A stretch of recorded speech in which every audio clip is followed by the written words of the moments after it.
여러분 안녕하십니까? 지난 6.13 지방선거에서 부산의 정치 지형도 많이 바뀌었죠. 시장과 시의장은 물론 일선 구청장들도 새로운 인물들로 교체됐습니다. 이 가운데에는 우리가 오래전부터 알고 지낸 인물들도 있는데요. 리얼토크 만나봅시다. 오늘은 재선 시의원을 거쳐 동구청장에 당선된 최형욱 부산 동구청장을 만나 자세한 이야기 들어보겠습니다. 안녕하십니까? 안녕하십니까? 네, 늦었지만 축하드립니다. 고맙습니다. 네, 먼저 저희 시청자분들께 한 말씀 전해주시죠. 네, 반갑습니다. 동구청장 최형욱입니다. 네. 지금까지 이제 시의원으로 활동하다가 구청장님이 되셨는데 느낌이 어떠신지 궁금해요. 실제 시의원 때는 잘 몰랐지만 구청장 자리가 정말 좀 막중하구나 하는 생각이 많이 들었습니다. 순간순간 정말 결정해서 선택해야 될 일들이 굉장히 많고요. 그 일 하나하나가 주민들의 생활과 직결된 것이기 때문에 정말 무거운 책임감을 느낍니다. 그렇군요. 그런데 정말 궁금한 게 시의원으로 활동하실 때는 자유한국당 소속이셨잖아요. 그렇습니다. 당적을 바꾸셨더라고요. 네네. 특별한 이유가 있으셨던 건가요? 제가 8년간 자유한국당 소속으로 시의원을 했습니다. 네. 그런데 지난 최순실 국정농단 사건을 접하고 사실은 정치를 그만둘까도 고민을 했었습니다. 네. 그러던 차에 지난해 2월 당시 대통령 선거 후보였던 문재인 후보 측에서 네. 한번 민주당으로 와서 일해보지 않겠냐는 제의가 있었습니다. 그런데 처음에는 단호하게 거절을 했죠. 네. 그런데 재차 이렇게 젊은이들이 떠나는 부산을 이대로 둘 수 있느냐. 정말 부산 한번 바꿔보자. 그게 좀 앞장서달라. 이런 제안을 받고 민주당으로 가게 된 것입니다. 그렇게 해서 이제 구청장님으로 당선이 되셨는데 동구와의 인연이 궁금해요. 네네. 어떻게 시작을 하셨나요? 제가 동구에서 태어났습니다. 초랑동 45번지 출생이고요. 네. 네. 제 집사람 또 장인 어르신께서 네. 철도 공무원 출신이었습니다. 네. 그래서 초랑에서도 태어났고요. 이제 둘 다 이제 초랑 출신이죠.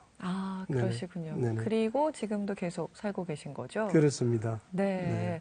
그러면 동구에 대해서 굉장히 잘 아시겠어요? 남들보다 좀 많이 알고 있지 않겠습니까? 네. 그럼 네네. 소개를 좀 부탁드릴게요. 예, 동구가 실은 여러 시청자분들께서 잘 아시지만은, 원도심 공동화 때문에 네. 굉장히 도시 기반 시설이 낙후되어 있고요. 그리고 전국의 광역시 기초단체 중에 어르신 인구가 가장 많은 그런 도시입니다. 전국 단위로 봤을 그렇습니다. 때까지도요? 네. 65세 이상 어르신이 24%가 넘어서니 초고령 도시이죠. 네. 이제 그런 반면에 지금 북항 재개발이라든지 네. 부산역 재개발 이런 대형 국책 사업이 또 일어나고 있는 그런 지역이기도 하고요. 네. 그리고 여러 가지 도시재생 사업들이 활발하게 전개되어 가고 있어가지고 네. 미래가 굉장히 밝은 잠재력이 큰 도시.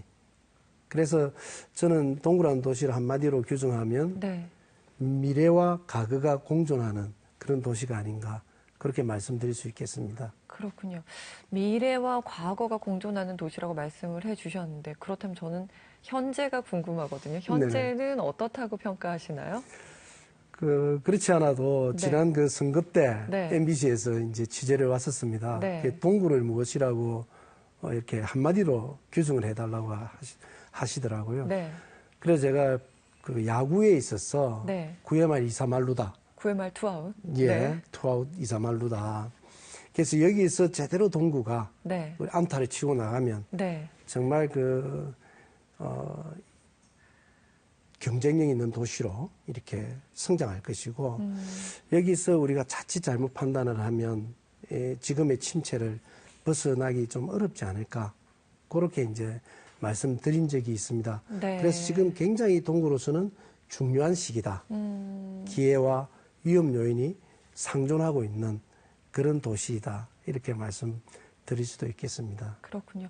그럼 지금 동구가 갖고 있는 숙제들을 하나씩 풀어보도록 하겠습니다. 네. 지금 말씀 중에도 동구에 오래된 아파트가 많이 있다고 말씀을 해주셨는데 네.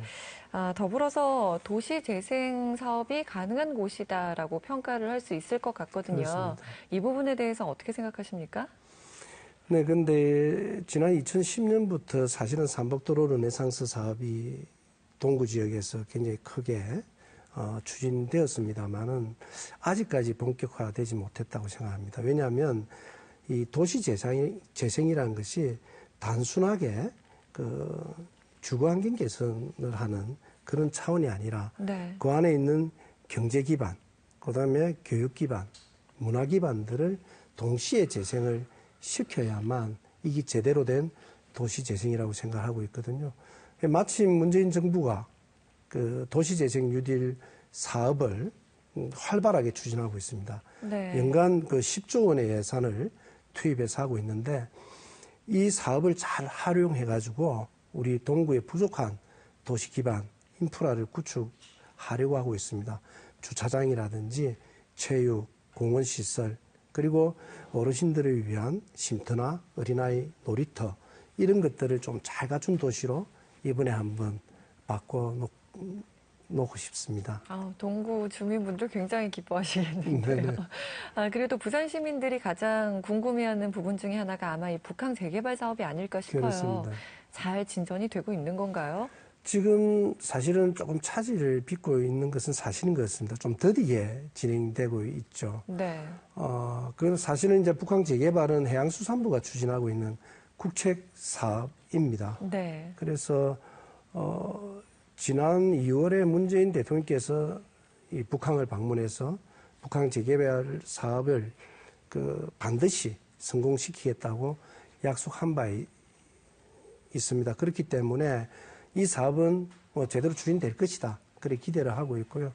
저는 무엇보다 중요한 거는 이제 북항 재개발 사업과 연관된 우리 전체 우리 동구 지역의 이 개발 전략이 지금 필요하다 이런 생각을 하고 있습니다. 그래서 아시다시피 지금 이제 남북 관계가 잘 진행되고 있지 않습니까? 네. 그래서 북한이 만약에 개방을 하게 되면 네. 북한의 철길 도로가 이제 열린다 이런 시대가 온다면 바로 부산에서 출발해서 서울을 지나서 평양, 신의주 또 저 베이징, 모스크바, 파리, 네. 런던까지 가는 유라시아 횡단철도 그것이 바로 부산역에서 출발하고 또 마지막 또 도착하는 그런 역이 된다는 것이죠. 네. 그래서 여기가 아마 앞으로 물류와 사람이 넘치는 그런 지역이 될 것이다.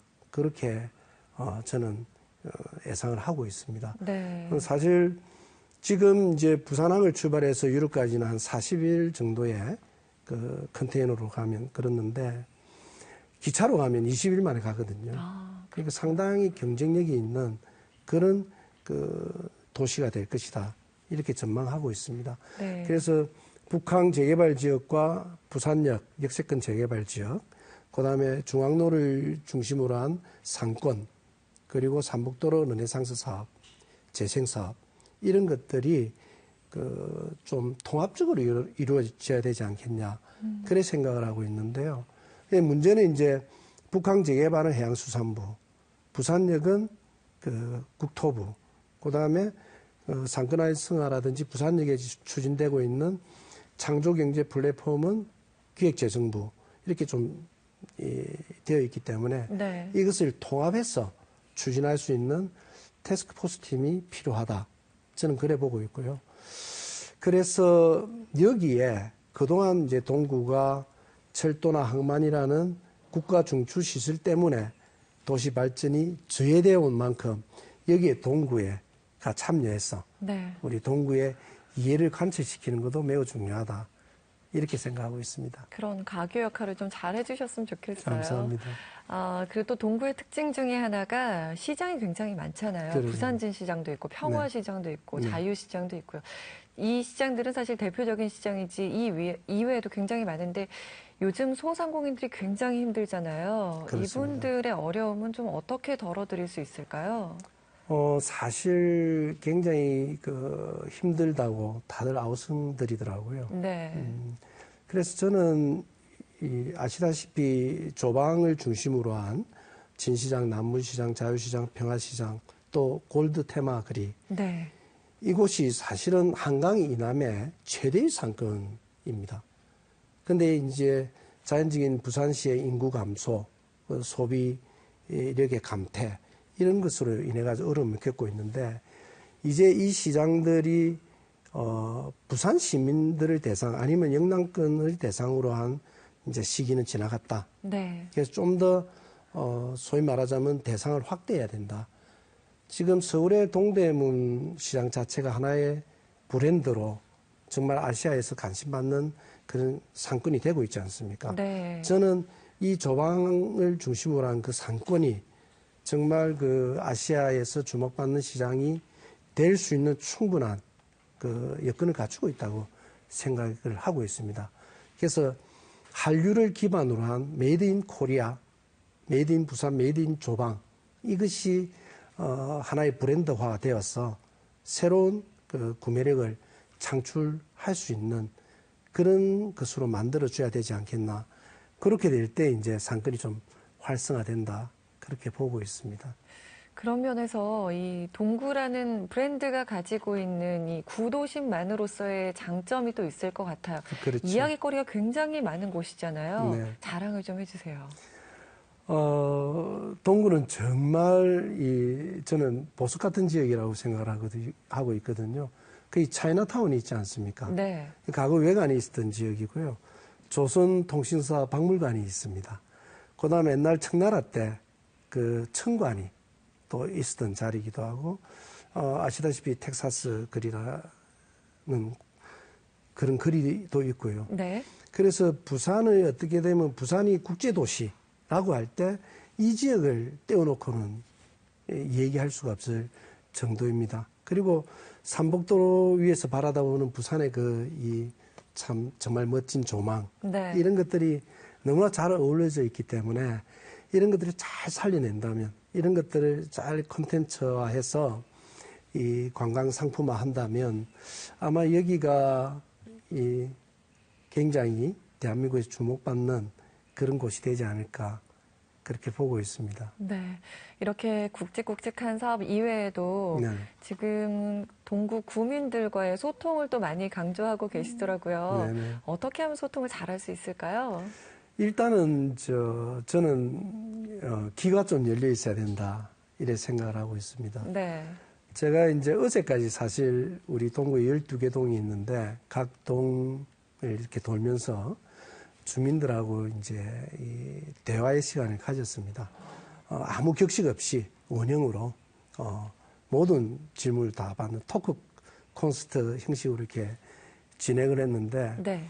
과거와 달리 굉장히 많은 제안과 이 건의를 해 주시더라고요. 네. 그래서 이런 생생한 목소리들을 구성에 잘 반영시켜야 되겠다, 이런 생각을 했고요. 그리고 이제 두 번째로는 제가 간부 직원들과 아침에 네. 조찬 미팅을 하고 있습니다. 네. 1대1로 그 간부가 하고 싶은 얘기 좀 다 한번 들어보는 그런 시간 가지고 있고요. 그리고 이제 제가 조만간 이제 SNS를 통해서 제안을 할 건데, 동구에 대해서 좋은 아이디어나 제안이 있는 분하고 제가 사실 티타임을 가질까, 그래 생각하고 있습니다. 동구 구민이 아니면 안 되는 건가요? 아니요. 대한민국 국민이면, 아니면 뭐 세계 어디에 계신 분이든 동구 발전을 위하시는 분이라면요. 그렇습니다. 처음에는 점심을 쏩니다, 이런 이제 제목으로 하려고 했었는데 네. 그게 또 선거법 위반이라 그러더라고요. 그래서 이제 차 한 잔은 괜찮으냐? 네. 그러니까 차 한 잔은 괜찮다, 그렇게 해서 구청장과 티타임, 이런 이제 소통 시간을 갖고자 그래 하고 있습니다. 네. 마지막으로 저희 시청자분들께 한 말씀 전해주시죠. 예, 지금 이 폭염이 이어지고 있습니다. 여름철 건강관리 잘 하시고요. 우리 동구 어느 곳보다 잠재력이 큰 도시입니다. 잘 지켜봐 주시고 또 많은 응원 부탁드리겠습니다. 고맙습니다. 네, 지금 계획하고 계신 것들 꼭 이루시기 바랍니다. 감사합니다. 고맙습니다. 네. 리얼토크 만나봅시다. 오늘은 동구청장에 당선되신 최형욱 부산 동구청장과 함께 이야기 나눠봤습니다. 함께해 주신 여러분 고맙습니다.